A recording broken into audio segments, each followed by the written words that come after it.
petit podcast, c'est parti. Salut et bienvenue au podcast de Green Zebra, où on parle de musique et de ukulélé, mais surtout où on se motive. Et qui de mieux pour nous botter le popotin que le grand Arnold Schwarzenegger. Alors, qu'est-ce que ce monsieur vient faire dans ce podcast? Joue-t-il du ukulélé? À vrai dire, je ne pense pas, non. J'ai même fait une petite recherche Google pour m'en assurer. Il se pourrait qu'il joue un petit peu de guitare, mais paradoxalement, ce n'est pas de ça qu'on va parler. Figure-toi que je viens de terminer de lire son livre « Be Useful, 7 Tools for Life », où Arnold nous livre ses 7 outils qui lui ont servi pour surmonter ses obstacles et mener sa vie, que ce soit pour élever sa carrière de bodybuilder, sa carrière d'acteur, sa carrière d'homme politique, et même ses démons personnels. Arnold a eu une enfant parfaitement modeste et torturée dans son petit village autrichien, et un jour, en voyant des photos de bodybuilders américains dans des magazines, il s'est fabriqué une vision de son avenir, une vision de lui, en Amérique, sur la plus haute marche du podium des plus grands concours de bodybuilding. Il a donc œuvré pour que sa vision devienne réalité. Puis il a répété ce processus pour devenir acteur à Hollywood, puis gouverneur de Californie. Il a suivi sa vision en s'adaptant, en travaillant dur, en étant à l'écoute, en plaçant la barre très haut. Non, je vais pas te faire un compte-rendu du livre, mais à l'occasion, lis-le, c'est une chouette lecture. Dans un de ses chapitres, Arnold parle de douleur, et à quel point la douleur est importante pour grandir et progresser.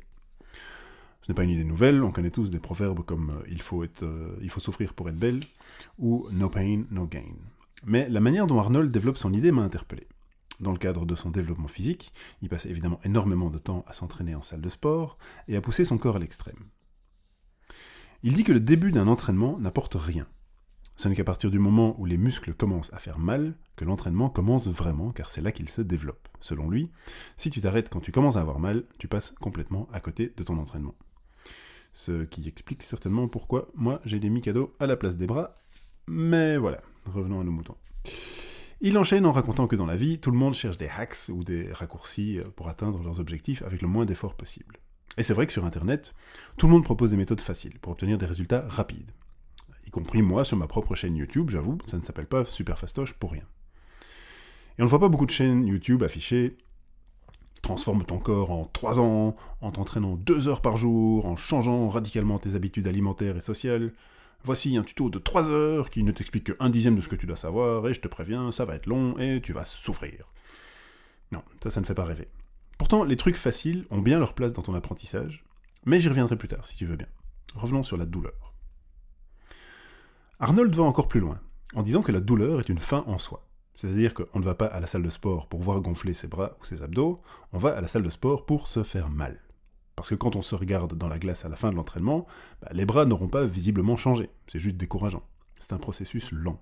Au lieu de ça, on se récompense avec la douleur devient l'objectif. Et ça, c'est un objectif tangible et atteignable à chaque séance. Si tu n'as pas eu mal à la fin de la séance, c'est que tu n'as pas fait de progrès. Et en atteignant cet objectif de douleur, jour après jour, semaine après semaine, c'est là que tu peux voir des progrès quand tu revois les photos de tes bras d'avant. Bon, moi ça m'épuise de parler de sport, donc si tu veux bien, on va tout de suite appliquer ça au ukulélé. Je vois 2 manières où cette logique s'applique pour toi et pour moi. D'abord la plus évidente, c'est la douleur physique. Quand tu joues des accords barrés, ou quand tu dois faire des grands écarts avec tes doigts, ou quand tu dois prendre une position nouvelle et inhabituelle, ça tire, ça serre, c'est inconfortable. Et là, le principe d'Arnold s'applique littéralement. Si ça te fait mal, et que tu le fais bien, c'est que ton corps est en train de travailler, c'est que tes muscles et tendons sont en train de se renforcer, c'est que ta peau devient plus résistante, et tout ça ne se fait pas du jour au lendemain. Et donc si ça fait mal, accroche-toi, pousse un peu plus fort, tiens le coup un peu plus longtemps.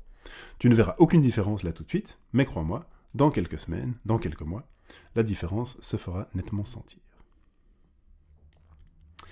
Et puis il y a la douleur mentale, le découragement, le sentiment de ne pas y arriver. Et ça, c'est une association que je trouve intéressante et que je veux exploiter davantage. Car non, je n'ai pas fini d'apprendre le ukulélé, on n'a jamais fini d'apprendre le ukulélé. Et c'est facile. Il faut jouer les chansons en entier. À vous.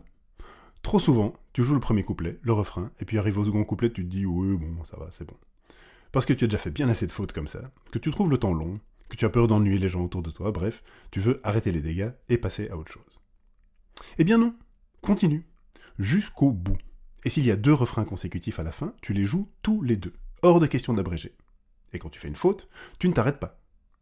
Alors ça va faire mal. tu vas peut-être te sentir rougir, tu vas te demander si c'était bien une bonne idée de se lancer dans cette chanson, mais au final, tu vas y arriver. On y arrive toujours. Et non seulement tu seras fier d'avoir été courageux, d'avoir été courageuse, mais tu auras imperceptiblement musclé ton cerveau et ta musicalité. Pour en être convaincu, fais une petite vidéo de toi jouant une chanson et regarde-la dans 6 mois. 2 choses vont se produire. La première, c'est que tu vas te dire « Eh ben en fait, j'étais pas si nul que ça ». Car n'oublie pas que si tu es déjà ici, c'est que tu as déjà parcouru une partie du chemin. Et ensuite, tu te diras « Ah, eh ben je suis moins nul maintenant, car le progrès ne se mesure pas en heures, mais en mois. » Je te disais que je reviendrais sur les trucs pour se faciliter la vie. Alors me revoici. Ce n'est pas un sacrilège de choisir la facilité. Même en bodybuilding, on commence avec des poids légers et on rajoute de la masse au fur et à mesure qu'on devient plus fort. Personne ne soulève 200 kg le premier jour. Et je sais ce que tu penses. 200 kg le premier jour? Mais ouais, si on cherche de la douleur, c'est une super bonne idée. Ouais, non, tu sors. On va le dire autrement. Si quelqu'un te promet que tu pourras soulever 200 kg de haltères en 15 jours sans entraînement et sans effort, désolé, mais il y a un problème quelque part. La maîtrise d'une aptitude, quelle qu'elle soit, demande de la pratique et de l'expérience, et donc du temps. C'est donc tout à fait essentiel de commencer par des bases simples. Ne te mets pas en tête d'apprendre Bohemian Rhapsody si tu ne sais pas encore jouer 5 oiseaux dans un petit nid. Donc il faut un peu des deux mondes. Il faut un peu de fastoche pour mettre le pied à l'étrier, et ensuite il faut avoir le courage et la persévérance pour se muscler les doigts et la cervelle, et se rappeler que la douleur est une fin en soi. Si ça fait mal, c'est que ça te fait du bien, en quelque sorte. Donc je te rappelle ta mission, joue tes chansons en entier, et fais-toi un petit enregistrement ou une petite vidéo pour plus tard. Allez là-dessus, va chercher ton ukulélé, c'est l'heure de jouer. À bientôt pour un prochain épisode.